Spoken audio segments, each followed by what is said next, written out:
Praise the lord. ఈరోజు దేవుని యొక్క వాగ్దానం,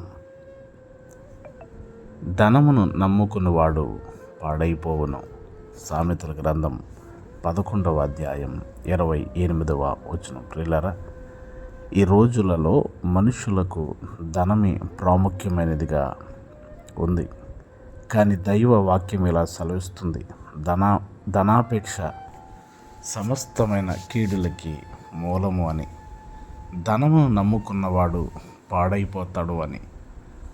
ధనాపేక్ష వలన మనకు కలుగుతుంది నష్టం, కీడు. గెహజీ ధనమును ఆశించి తప్పిపోయాడు.